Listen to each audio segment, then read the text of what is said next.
Hola, bienvenidos a Esquina Literaria. Les estoy compartiendo la lectura de este libro, Manual de Derecho Constitucional Mexicano. Estamos en el capítulo número 5 y hoy vamos a leer Guerra de 3 años, Guerra de Reforma. Espero que les guste.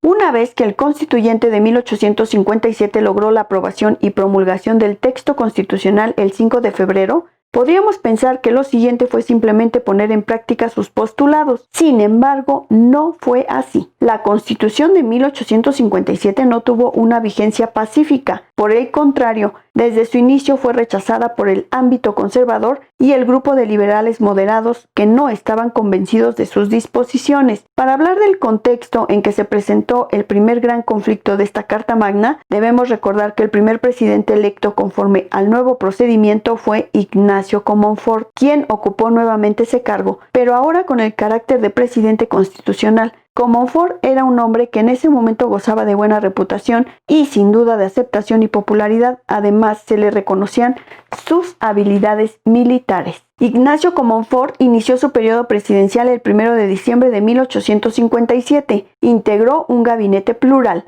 tanto con liberales como conservadores. Sin embargo, no estaba convencido en realidad de las disposiciones de la Constitución que había jurado observar y respetar. Por otra parte, el grupo conservador y los liberales moderados tampoco estaban de acuerdo con las nuevas reglas, por lo que rechazaron abiertamente el documento. Incluso el Papa Pío IX condenó la actitud del gobierno mexicano y la Constitución de 1857, causando un gran conflicto de conciencias, pues México ha sido y es un país católico por excelencia. Comonfort, formado en el catolicismo, se cuestionó entonces su papel al frente del Ejecutivo. Al conocer del dilema en que se encontraba el presidente de la República, Félix Zuloaga, que encabezaba el grupo conservador, se acercó a él con el fin de ofrecerle apoyo y proponerle que se levantaran en armas para desconocer la Constitución y convocar a un Congreso extraordinario que elaborara nuevas leyes más cercanas a sus intereses. De acuerdo con su plan, Comonfort estaría al frente del movimiento y conservaría la presidencia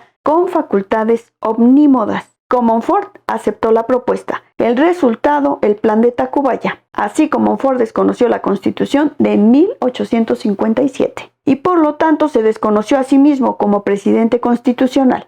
Los conservadores hicieron prisionero a Benito Juárez, que ocupaba la presidencia de la Suprema Corte, ya que ese puesto era clave, pues ante la falta de presidente, automáticamente el presidente de la Corte asumía esa función. Comonfort permaneció poco tiempo al frente del movimiento, ya que algunos días después del levantamiento lo atormentaba la duda de haber o no tomado la decisión correcta. ¿Se había equivocado al cambiar su título legal de presidente de la República por la de un vulgar fascineroso? Lo que era un hecho es que él mismo había anulado toda su autoridad, se había anulado políticamente. Este desconcierto de Comonfort no era conveniente para Zuloaga y su grupo, ponían en peligro sus planes, por lo que lo desconocieron del mando. Molesto con Zuloaga por esta situación, Comonfort liberó a Benito Juárez con el propósito de que éste iniciara la defensa de la Constitución. La primera acción de Juárez fue precisamente defender la vigencia de la Constitución y asumir la presidencia de la República, como lo ordenaba la ley. El 18 de diciembre de 1857 inició su gestión como presidente interino, defendiendo tanto el sistema federal como la vigencia de la Constitución de 1857. Los conservadores, por su parte, ya se habían apoderado de la capital,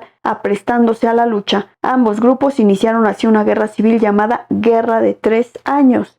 De 1858 a 1861. México tenía dos gobiernos, uno conservador en el centro del país y el otro liberal, defendido y encabezado por Juárez, quien después de peregrinar por diversos estados de la República, se estableció en Veracruz, donde encontró apoyo y coincidencia con los ideales liberales. El país se dividió en dos bandos. Los estados que apoyaron a Juárez y a la Constitución fueron Coahuila, Colima, Guanajuato, Jalisco, Michoacán, Nuevo León, Querétaro, Tamaulipas y Veracruz. Por otra parte, los estados que apoyaban al grupo conservador fueron Chiapas, Chihuahua, Durango, Estado de México, Oaxaca, Puebla, San Luis Potosí, Sinaloa, Sonora, Tabasco, Tlaxcala y Yucatán. Y así como los estados de la República se dividieron, así también se extendió el problema a nivel internacional. Instalado en Veracruz, Juárez y su gabinete decidieron expedir la legislación de reforma, Primero presentaron el manifiesto del gobierno constitucional a la nación el 7 de julio de 1859, en la parte relativa al programa de la reforma, y posteriormente expidieron cada una de las leyes de reforma. El manifiesto a la nación tenía por objeto justificar y explicar al pueblo la expedición de las leyes de reforma. Señalaba que creía indispensable: 1. Adoptar como regla general invariable la más perfecta independencia entre los negocios del Estado y los puramente eclesiásticos. 2. Suprimir todas las corporaciones de regulares del sexo masculino, sin excepción alguna, secularizándose los sacerdotes que había en ellas. 3. Extinguir igualmente a las cofradías, archicofradías, hermandades y en general todas las corporaciones y congregaciones que existieran de esta naturaleza. 4. Cerrar los noviciados en los conventos de monjas, conservándose los que en esos momentos existían en ellos, con los capitales o dotes que cada una de ellas hubiese introducido y con la asignación de lo necesario para el servicio del culto en sus respectivos pueblos. 5. Declarar que han sido y eran propiedad de la nación todos los bienes que hasta entonces administraba el clero secular y regular con diversos títulos, así como el excedente que tuvieran los conventos de monjas, deduciendo el monto de sus dotes, enajenaba dichos bienes, admitiendo, en pago de una parte de su valor, títulos de la deuda pública y de capitalización de empleos. 6. Declarar por último que la remuneración que daban los fieles a los sacerdotes, tanto por la administración de los sacramentos como por todos los demás servicios eclesiásticos, y cuyo producto anual bien distribuido bastaba para atender ampliamente el sostenimiento del culto y de sus ministros, era objeto de convenios libres entre unos y otros, sin que para nada interviniese en ellos la autoridad civil. A continuación se mencionan los títulos de las leyes de reforma y la fecha en que fueron expedidas. Primera, Ley de Nacionalización de los Bienes Eclesiásticos, el 12 de julio de 1859. Segunda, Ley que estableció el matrimonio como contrato civil, 23 de julio de 1859. Tercera, Ley que fundó el Registro Civil de Nacimientos, Matrimonios y Defunciones, creando también los funcionarios oficiales encargados de la inscripción, 28 de julio de 1859. Cuarta, Ley que secularizó los cementerios haciéndolos pasar al control de las autoridades civiles, el 31 de julio de 1859. Quinta, Ley que redujo el número de festividades religiosas, el 11 de agosto de 1859. Sexta, Ley que estableció la libertad de cultos religiosos, 4 de diciembre de 1860. Séptima, Ley por la que quedaban secularizados los hospitales y establecimientos de beneficencia, 2 de febrero de 1861. Octava, Ley por la que se extinguían en toda la República las comunidades religiosas, 26 de febrero de 1863. El grupo liberal triunfó en 1861 con Benito Juárez y los conservadores tuvieron que salir de la Ciudad de México.